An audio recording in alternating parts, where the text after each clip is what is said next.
Hey folks, so Unit 1. Um, in Unit 1, we are going to be talking about psychoanalytic theory and disability theory. In every unit, we start by reading the academic articles first, and there's one article that I've chosen that's kind of like both representative of the most current research that's happening in the field right now. But also I chose it for its applicability to the podcast that we are listening to in this first unit, which is this really kind of like fun and also like creepy and like low-key slightly gross, but also weird and just wild podcast called The Left Right Game. It's creepy, kept me up all night, gave me some dreams. Anyway, I'm just gonna put a pin in that. This is really my introduction to talking about psychoanalytic theory and disability studies theory. Okay, so I was going to assign you this book that talked about, just give this overview, and I have the book. I can sort of give you access to it, like I have a digital access to it. I pirated it, don't tell, even though I'm telling YouTube right now. So I didn't like their comments on psychoanalytic theory because they're like, oh, it's really about, talking about phallic symbols and blaming the mother. And I'm like, no, dude, that's not how anyone uses psychoanalytic theory, right? It's just not. Generally, when people use psychoanalytic theory, they use it to talk about things like things like trauma, things like the ways that our emotions, especially ones that are unacknowledged, go on to sort of manifest in surprising ways. And so that is generally what people who do psychoanalytic theory talk about, okay?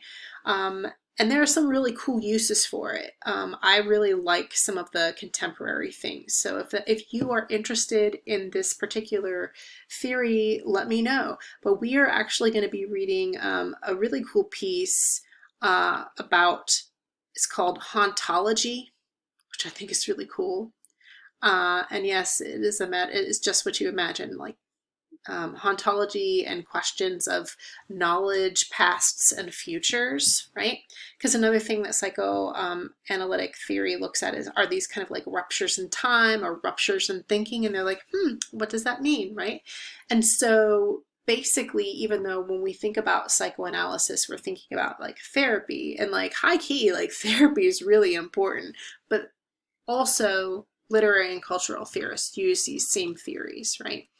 And I think to great effect. And so the reason why I chose this piece is because there's definitely, I think, ways that you could read the podcast or interpret the podcast in a way to talk about things like how characters might be.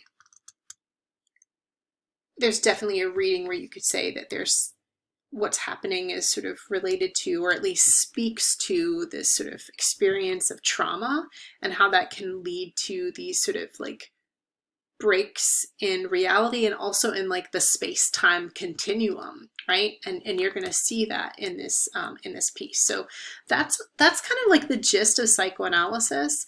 And the thing about all sorts of academic theories is that like you learn about it by just sort of like cannonballing into the conversation as it's happening. And so I'm hoping that applying it to a very specific topic here, this very particular podcast that we're going to be reading, is going to be helpful. All right. So the next theory that we're going to be talking about is, again, disability studies. So disability studies, I don't want you to think it's like, oh, here's everything you need to know about, disability as it applies to MS or as it applies to dyslexia. I mean, there are definitely people that theorize from an embodied positionality or, talk about things that are very specific to a particular sort of experience of disability. But in general, when you're thinking about disability theory and disability studies, the idea is to kind of denaturalize what we mean by being able-bodied. And one of the key things that people in disability studies talk about often is this idea that you might not have a disability now, but you will. And then some of you do have disabilities. It's just that the way that ableism has functioned in our society makes you sort of unsee that, right? So if you wear glasses, that's a disability, right? Like, if you, does that make sense? Like, you need technology to see properly, right? But there are all sorts of disabilities, and then I'm talking about things like you will, all of us eventually experience disability, whether that is temporary, whether that is long-term, right? That's just sort of the condition of being a person. But disability studies kind of looks at the ways that our society organizes the world in a way that makes disability sort of like something that no one wants to talk about. And so they're like, hey, like, how are we organizing society in this way? And what's that about, right? But then there's another part of disability studies that kind of focuses inward and talks about things like crip theory. So they'll talk about things like living on crip time and these types of things. And basically the ways in which people who embody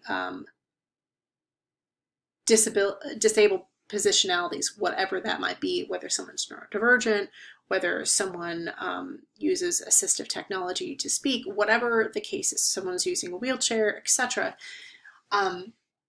that there are ways in which that embodied experience produces other ways of knowing the world that, frankly, people who are abled in various ways don't see, right? And it enables folks to perceive the world differently.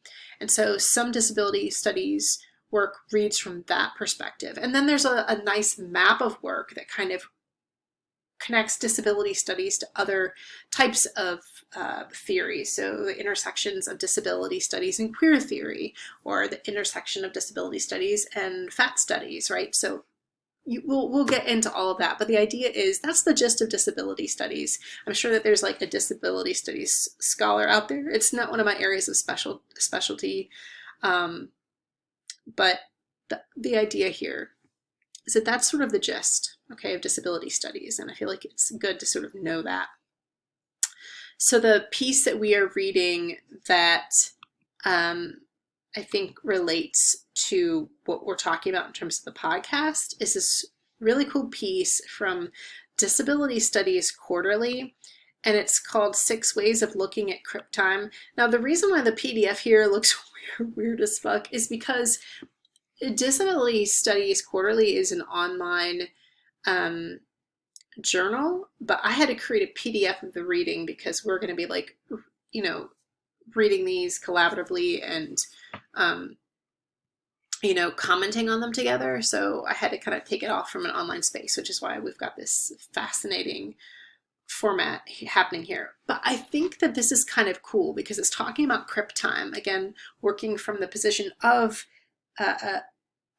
someone being disabled and having an embodied positionality that's different, and having that be a focus that ends up kind of reorienting and opening up ways of negotiating the world that frankly folks who are able might not see, and like holding on to that as a place of theoretical importance, which it is, right? So the reason why I chose this too is because, again, there in the podcast that we are going to be listening to, there are like really interesting ruptures in time, and one of the characters in the story, I'm trying not to spoil things, this is why I'm talking. There is a character who has a disability, right? And remember what I said about someone who might not be disabled, could potentially become disabled, right? So there's definitely that kind of theme happening, but there's also this interesting kind of rupture of time that happens around this person with a disability. Also, another thing that to keep in mind is that like things that we don't think about in terms of disability that are disabilities are things like trauma, right? So there's definitely a connection between psychoanalytic theory and disability theory, right? So I think that both of these pieces are going to end up being really engaging to read. The reason why I'm having you read these articles first and comment on them together instead of like listening to the podcast first or reading them while you're listening to it. The reason why I don't want to do that is because when you're researching, generally you don't just say, oh, I want to research this and then just, you know, pick out random stuff. Generally you engage with the body of scholarship first, and then in engaging with that body of scholarship, you're like, hey, this is an interesting theme, and oh my gosh, I'm like actually seeing that as it applies to this particular primary text that I'm looking at, in this case like a podcast. So I'm trying to get us in that like habit of mind to like understand that it's really important to engage in the research first and to kind of familiarize yourself with what people are saying in general in a particular area that you might be interested in. And then that familiarity kind of ends up being another set of lenses that you are always wearing to sort of look at the world around you. And it's that engagement with scholarship that then sort of allows you to kind of have these really artful examinations of the world or of any kind of primary text, right? From a podcast to a Bronte novel, right? So if past you has ever written a research paper and you're like, my God, like this is so hard, you know, because you've got to like do some sort of analysis of a particular novel and you're like, I don't know what the hell I'm doing. Like I'm just grabbing some random shit. Yeah, that's hard because you're doing research all backwards, and that's not your fault. That's actually the fault of the person who's assigned you the assignment. I mean, not trying to be shady, but like that's a really bad way to go about research, right? You usually have to engage with the body of scholarship first, and then do those sort of kinds of analyses that you know are academic, right? So that's it. Now you have a take on what disability studies scholarship broadly looks at, and also psychoanalytic theory, okay? If you end up being interested in either one of these theories and you're like, hey, Pat, I'm interested in other articles, I actually have like some extras. So I actually created this sort of like trove of other articles that I could have taught that are related to what we're talking about. So feel free to like DM me and I will totally share those with you. Or if you're like, actually, you know, what are some resources on the intersections of psychoanalytic theory and this, right?